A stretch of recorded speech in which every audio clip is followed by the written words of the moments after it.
નમસ્કાર વાલા પેન્શનર મિત્રો અને સરકારી કર્મચારી મિત્રો, આપ સૌનું સ્વાગત છે આપણી પોતાની યુટ્યુબ ચેનલ પેન્શન ગુજરાત પર।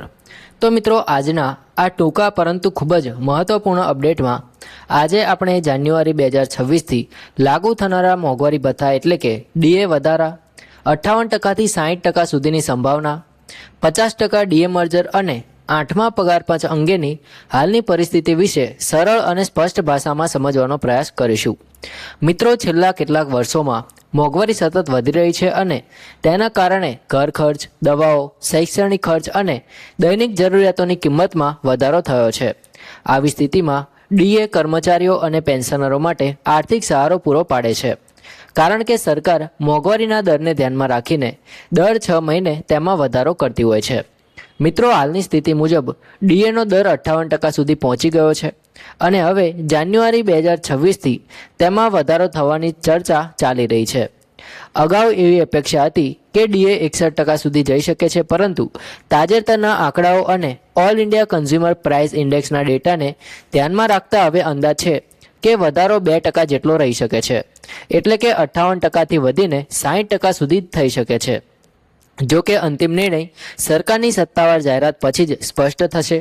ઘણા કર્મચારી મિત્રો પૂછે છે કે 2% વધારાથી કેટલો ફાયદો થશે?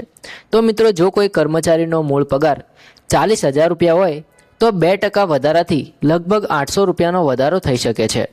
જો વધારો 4% હોત તો લગભગ 1600 રૂપિયાનો લાભ મળ્યો હોત।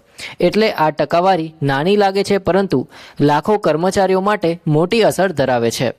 મિત્રો, હવે વાત કરીએ 50% ડીએ મર્જરની।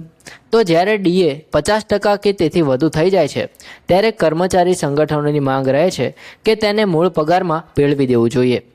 જો આવું થાય છે તો માત્ર માસિક પગારમાં જ નહીં, પરંતુ એચઆરએ, ટ્રાન્સપોર્ટ એલાઉન્સ અને અન્ય ભથ્થાઓમાં પણ વધારો થાય છે, કારણ કે આ બધું મૂળ પગારના આધારે ગણવામાં આવે છે। પેન્શનરો માટે તો આ મુદ્દો વધુ મહત્વનો છે, કારણ કે મૂળ પેન્શન વધવાથી ભવિષ્યમાં મળતા વધારાનો આધાર પણ મજબૂત બને છે। ઉદાહરણ તરીકે, જો કોઈ પેન્શનરનું મૂળ પેન્શન 20,000 રૂપિયા હોય અને 50% ડીએ મર્જ થાય તો નવો આધાર વધે છે અને તેના પર મળતા ભવિષ્યના વધારાના લાભો પણ વધુ મળે છે। મિત્રો, 8મા પગાર પંચ અંગે પણ ચર્ચાઓ તેજ બની રહી છે। લાખો કર્મચારીઓ લાંબા સમયથી તેની રાહ જોઈ રહ્યા છે। મોંઘવારી અને જીવન ખર્ચ વધતા પગાર માળખામાં સુધારો જરૂરી બન્યો છે। જો કે હજી સુધી સત્તાવાર અમલ અંગે સ્પષ્ટતા જાહેર કરવામાં આવી નથી, પરંતુ કર્મચારી સંગઠનો સતત રજૂઆતો કરી રહ્યા છે। શક્ય છે કે ડીએ મર્જર મધ્યવર્તી રાહત તરીકે કામ કરે અને પછી 8મા પગાર પંચની ભલામણો અમલમાં આવે।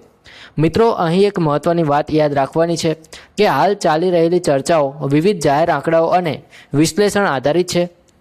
અંતિમ અને માન્ય માહિતી માટે સરકાર દ્વારા જાહેર થનાર સત્તાવાર પરિપત્ર જ માન્ય ગણાશે। તેથી કોઈપણ નાણાકીય આયોજન કરતા પહેલાં સત્તાવાર જાહેરાતની રાહ જોવી જરૂરી છે। પેન્શન ગુજરાત પર અમે હંમેશા વિશ્વસનીય અને ચકાસેલી માહિતી આપવાનો પ્રયત્ન કરીએ છીએ, જેથી તમે ગેરસમજણમાં ન પડો। અંતમાં મિત્રો, જાન્યુઆરી 2026નો ડીએ વધારો, 58થી 60% સુધીની સંભાવના, 50% મર્જરની ચર્ચા અને 8મા પગાર પંચ અંગેની અપેક્ષાઓ, આ બધા મુદ્દાઓ લાખો પરિવારો સાથે જોડાયેલા છે। આશા રાખીએ કે સરકાર ટૂંક જ સમયમાં સ્પષ્ટ અને હકારાત્મક નિર્ણય લેશે। જો આ માહિતી તમને ઉપયોગી લાગી હોય તો વિડીયો લાઇક કરજો, તમારા પેન્શનર મિત્રો સાથે શેર કરજો અને પેન્શન ગુજરાત ચેનલને સબસ્ક્રાઇબ કરવાનું ભૂલશો નહીં। ફરી મળીશું નવા અપડેટ સાથે। ત્યાં સુધી જય હિન્દ, વંદે માતરમ।